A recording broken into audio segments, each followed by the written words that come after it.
it sounds pretty cool like that, but the rehab facility that uses it to transport their patients probably wouldn't think the same. I imagine if I were shaking and going through a withdrawal, that noise would make me quite uncomfortable too. But why the hell do I got the pipe off it in the first place? Let's talk about that. This 2015 GMC Yukon Denali is part of a fleet of vehicles belonging to a rehabilitation center. These vehicles are used for ambulatory purposes, like taking patients to doctor's appointments or picking them up when they are distressed, and they're also used for general purposes, like court dates or just conducting regular day-to-day businesses. These vehicles need to be two things. They have to be comfortable for the patients because they're going through a lot, trust me, and they have to be reliable. This one isn't reliable. It showed up here with a knocking sound like a lifter tick, but it wouldn't idle.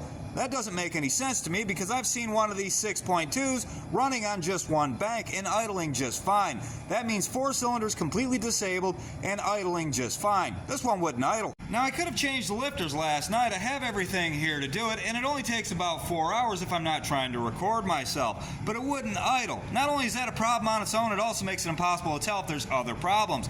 When I pulled it into the garage, I could smell sulfur. I had a pretty good idea what the issue was. I looked at the exhaust. It wasn't flowing very well. I looked a little further up, and this whole section of pipe was glowing red. So I pulled it off there, started the vehicle to make sure it would run, and it did. So I cut this pipe apart so I could see what the problem was. Some substrate had broken away from one of these upstream cats and plugged off the downstream cat. Now, I cut this apart like this to get the substrate out. I need a test pipe. I am going to replace these catalytic converters, all 3 of them. These vehicles have a state certification, and to keep that certification, they have to pass an inspection. So, it really doesn't matter what happens to these ones. I know you're thinking these catalytic converters are quite valuable and they should be given back to the customer. That is true. In the state of Michigan, I'm required to produce any parts that are replaced on a vehicle for the customer's inspection and allow them to keep any parts that do not have a core. These customers don't want this part. What's cool about that is I now have 3 big pieces of substrate so I can make videos showing you how catalytic converters work. I can also make videos showing you how to chemically extract the precious metals from this substrate, which is a pretty cool process. But first I've got to make this test pipe. So I got to weld all this back together. Prep work makes the dream work, remember that? I might actually be the king of crochet. If you're wondering why my welds look like this and other people's welds look better, apparently the reason for that is I have bad form, whatever that means. Anyway, it's stuck together. Well, ladies and gentlemen, I'm not a very good welder, but this is the reality of what I've done. I bet you exhaust goes through the pipe though, and that's all that really counts, right?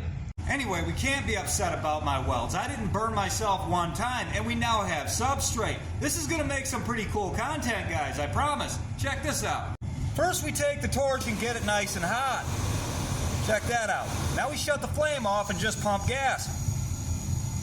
It keeps it burning, guys. This is how your catalytic converter burns carbon gas. That's not an open flame, that's just how this stuff works.